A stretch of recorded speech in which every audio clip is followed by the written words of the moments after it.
Hey there, welcome back to Angry Bird. I'm going to talk about Pam Bondi just for a moment, and then I want to emphasize something about what's coming if these picks all go through. So here's the deal. It's almost assured that they are, but we don't know until it happens, right? But they're all doing the same thing. They're all doing the same thing, denying reality, expressing loyalty to Trump. They can't answer simple yes or no questions. I mean, just simple stuff. And you could just see that they're up there marketing. Okay, they're not there to inform. They're there to gaslight. And I'm starting to take this stuff pretty serious about this dictator on day one, because one thing is clear about Pete is that he would do anything Trump told him. One thing that's clear about Pam is she'll do anything Trump tells her. And when they can't, when they're out there and they don't know up, down, left, right in their about their positions, they don't know, fact from fiction. I mean, I can't believe this. I don't know how Pam survives. I don't know how she gets voted after that, but I'm sitting in a biased chair. I'm almost certain she's going to get in. I'm looking at that, going, "Yep, that's not enough." They're gonna vote her in. They're gonna vote that Pete guy in, and it's gonna be on like Donkey Kong, because we're talking about governments going after political enemies now. Let that register. I know y'all think, oh, Biden's going after political enemies, right? You guys are so damn naive about that, man. Read the Jack Smith report. Y'all got played. So this dictator on day one, it's a real thing. It is a real thing, man. And I'm going to look around. I'm going to see if there's anybody organizing anything. I know there's stuff going on is it the 18th? 18th? There's some protest, but I barely heard of it. So I'm going to look and see if there's anything, kind of post something to tell everyone if there's anything going on. But it's coming. And they're using the government, man. And they're not going to use facts. Clearly, yes or no questions. They are going to do what the man says. And so he got less than 50% of the vote. More than 50% voted against this shit. And they're putting all these people in that are just going to do his bidding. So, yeah, it's coming. Something's coming, and it ain't. Yeah, it's not going to be fun and games, especially when they could just fabricate. And that's what we need to deal with right now, is that they're fabricating things. They're fabricating the Department of Justice right now is political. So they in turn are going to make it political and then justify it because they said, hey, look, it was political.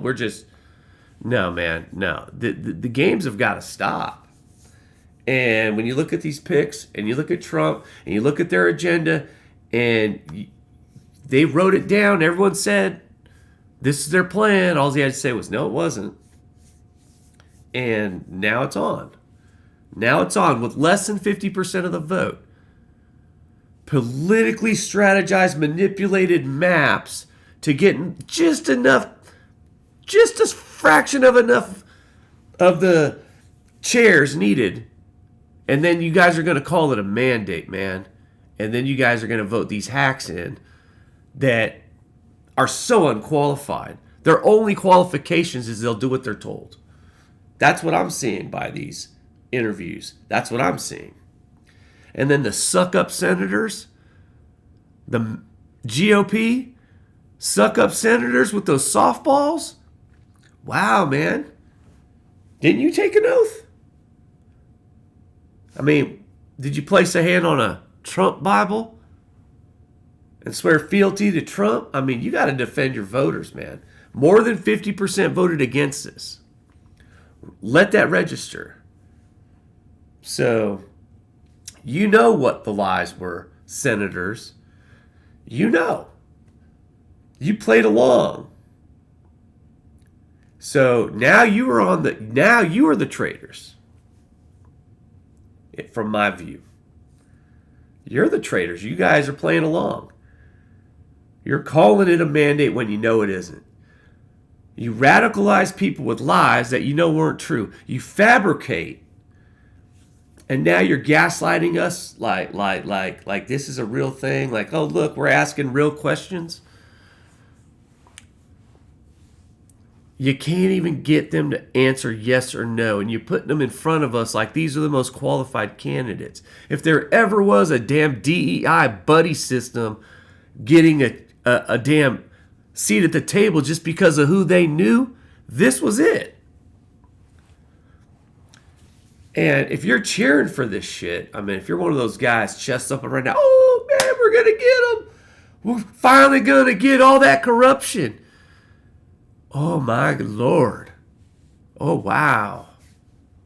It's like WWE cheering for the evil team or something, man. And you think it's all for fake, except this is real lives now.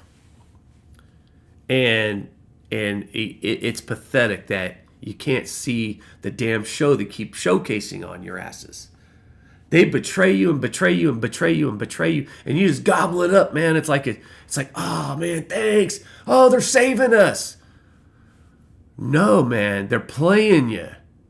They just needed your vote. They convinced you, twisted your head. They threw all sorts of information, made you confused. They betrayed you. And you're cheering for it, man. And it's so disheartening to see. I'm going to talk to the regular folks out there that plain as day, man, it looks like it's coming. So I really hope I'm being hyperbolic, but I mean, look at the show they just put on. I'm just going to be dictator day one. I only need your vote. I don't care about you. I don't care about you. I just need your vote. Look at these people, man. And then, Pence was like, I don't want RFK Jr. Hey, thanks, Pence. Thank you. Yeah, you stood your ground and held your oath, man. But you stood by the lion while he was eating sheep, bro. All of you guys, you guys stood by the lion as he was eating the sheep. And yet here we are now dealing with these consequences. So even though you followed your oath, Pence, I mean, you had a hand in it. So buckle down, get ready, and more importantly, care. Just care. Care enough to be informed. Care enough to look outside and make sure everyone's being taken care of in your neighborhood. Care enough to learn who the enemy is. Love y'all. Have a great night. And boy, I really hope none of them get confirmed. Bye.